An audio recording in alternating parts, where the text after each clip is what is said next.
Рахмат, саламатсыздарбы? Мухаммедкалый Дүйшөкевич, менде мындай суроо бар да. Эми бүгүнкү акыбалды, бүгүнкү биздин мамлекетте болуп аткан кырдаал, дүйнөдөгү кырдаалга байланыштуу мен кечеги күнгө эмес, отчетуңуз тууралуу эмес, бүгүн кандай, эртең кандай, ошол боюнча сизден сурайын дедим эле да. Кече айтпадыкпы, биз саламаттык сактоо өзүнчө, бүгүнкү элибиздин ден соолугуна, экономиканы өзүнчө. Ошо экономика кандай болот? Сиздерде антикризисный программа иштеп атасыздарбы? Акыбалыбыз кандай болот могу жылы, эртеге?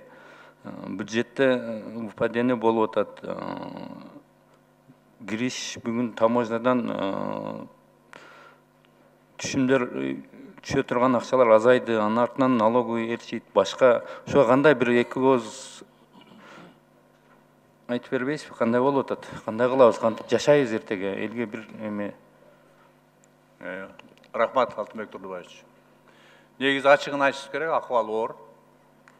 Акыбал оор. Бюджет тармагын айта турган болсом, бюджетке өзүңүз айткандай бажы салыгынан проблемалар келатат. Биздин прогнозубуз боюнча 12-13 миллиард сомго чейин албай калышыбыз мүмкүн деп атабыз, бирок аракетибиз Жыл ичиндеби? Жыл ичиндеби же уже ошончо болду? Жок, бажы тармагында 1 жылдын ичинде. 1 жылдын ичинде. 1 жылдын ичинде. Андан кийин салыктан дагы бир 15 миллиардтай түшпөйт деп атабыз. Себеби дегенде өзүңүз туура айттыңыз, бажыда проблема болсо, ал жерде сырьёнун проблемасы бар, биздин рынок алып келген. Башка жакка алып барып сата турган проблема бар, ушулардын баарын эсептегенде кайра салыкка келет. Салыктан кыскаруулар, мисалы үчүн ар кандай салыктын түрлөрүнөн кыскарат, ошону биз 15 миллиардтан кем эмес деп атабыз. Ошо жана биз 28 миллиардка чейин, же болбосо 400-450 миллион доллар эгер ушул эле азыркы темп менен боло турган болсок, ошондой түшпөйт деп атабыз. Муну элибизге дагы баардыгын ачык айтышыбыз керек.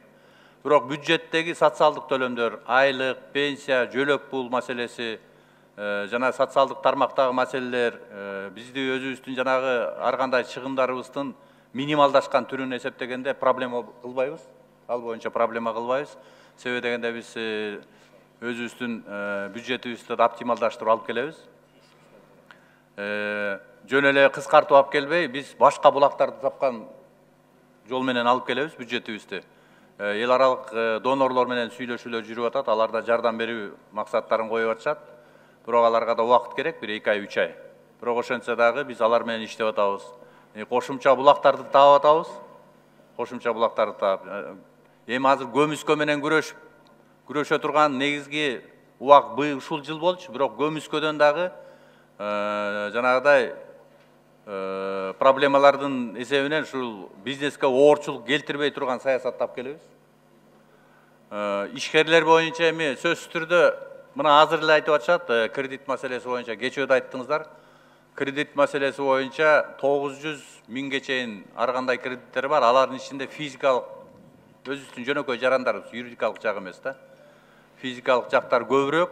Ана мен ойлоп атам, ал жерге жана эмелер да кошулуп атат да, бир микрокредиттик ар кандай компанияларды алгандар бар, аларды төлөй албай аткандар бар.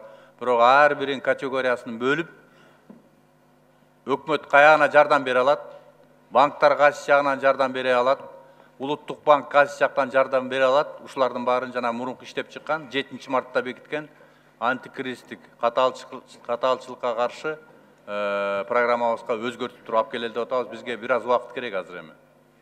Бир аз убакыт керек. Минималдуу ошо 450 миллион доллар, же болсо 28-30 миллиард сомдун тегерегиндеги проблема бар. Анан кечээ да көрдүңүздөр, эми нефти дагы түшүп атат. Улуттук сомубуздун курсу 80ден ылдыйлады. Бул дагы биздин жанагы экспорт менен иштеген, импорт менен иштеген компанияларга сөзсүз түрдө таасирин берет. Мына ушулардын баарын эсептешибиз керек да. Биздин суранарыбыз бизге убакыт берип, анан өзүңүздөрдүн араңыздарда дагы жакшы экономисттер бар, финансисттер бар, чогулап иштешибиз керек деген ойдо болот. Мухаммедкалый Дүйшөкевич, андан тышкары дүйнөдө кризис болуп атат да көрүп атасыз. Баарыбыз көрүп атабыз. Мигранттардан келген акчанын потогу азаят. быйылкы жылы. Туризм быйыл азаят туризмден түшкөн. Анан бүт бизнестерди азыр жабып атабыз эми ушул кырдаалга байланыштуу. Бардыгы жумушсуздук күчөйт bizde. Biz жумуш орун сактап кала турган жолдорду өкмөт иштешиңиздер керек. Салыктын азайтыш керекпи? Же жардам кылыш керекпи? Мына Росфондто жатат 5 жыл, 6 жылдан бери акча. Аны алып чыгып бериш керек. Бүгүн айыл чарбага жардам бериш керек. Эртең азыр акчасы жок элдер продуктыларды алып алышты, унду алып алышты, эртең эгин себет башка. Биз внутренний ички өзүбүздү бага турган жолдорго ушуларга жардам бериш керекпиз. Бүт дүйнө ошого кетип атат. Американ президенти Трамп айтты, канча 18 айга чейин созулушу мүмкүн деп. Америка айтып атат. Bizde andan da көпкө созулушу мүмкүн экен да. Эгер ошолор ушундай айтып аткан болсо. Бул 1-2 айлык иш эмес экен да. Мына күрөшүү саламаттык сактоо бул жакшы болуп кетиши мүмкүн эми 1-2 айда. Бирок кризистин узарышы көпкө узарганып турат да. Көпкө узарганып турат. Ошол эле мезгилде мына валюта азыр көтөрүлдү. Биздин кошуналаркы биздикинен да көтөрүлгөн. Мына 200 миллион долларды жөнүнө жагып салыптыр. Кыска убакытта Улуттук банк 200 миллион долларды. Эми аны жакпаса дагы кармаганга болбой калды. Азыр эми ушинтип без конца bizde резиновый эмес да, аны түгөнөт уже, түгөнүп келип атат уже. Кой беришти. Биз дагы кой бериш керекпизби? Кандай кылыш керек? Ушундай өкмөттүн бир эмелерин биз сиздерден угушубуз керек, элдер ошого карап түздөнүш керек. Коммунальный услугалар кандай болот? Элде эртең акча жок болот. Не кылышат? Россия менен Америкада мына бул паника башталганда мен бир эмеден окуп калдым. Оружиялар, патрондор, ушундай нерселер көп сатылыптыр статистикада. Эмне үчүн? Значит, алар охотага даярданган жок да, самооборонага даярданып атат. Эртең оор күн келатат бүт дүйнөдө. Бүт ачарчылык болуп, кыйынчылык болуп, тартыштык болсо, преступность күчөйт. Бардыгы элге көчөгө чыгат, магазиндерди тонойт, эмне кылат? Ушуга кетип атат. Ушуга бүт жагына биз даяр болушубуз керек. Ушунун үстүнөн иштешиңиздер керек. Кечеги күн отчетуңузду кабыл алып беребиз, маселе жок. Биз бүгүнкү менен эртеңкиге ушунун үстүнөн иштешибиз керек, Мухаммедкалый Ишекович. Болгон жардамыбызды биз сиздерге берели. Санариптештирүү деп айтып кеттиңиз, азыр мына аэропорттон күрөш жакшы болуп атат. Эми аэропорттон киргенде жанагы тосуп алгандар тепловизор менен ошол жерде регистрация. Ручка кагаз менен отурат до сих пор. Ошол жерге ноутбуктарды коюп, ошол жерде компьютерди түшүнгөн адамдар, ошолор ошол жерде убактысын кетирип, очередь кылып, ушул кыйналып атышат. Кайдагы санариптештирүү бизде жылат. Ушундай иштер болуп атат. Рахмат.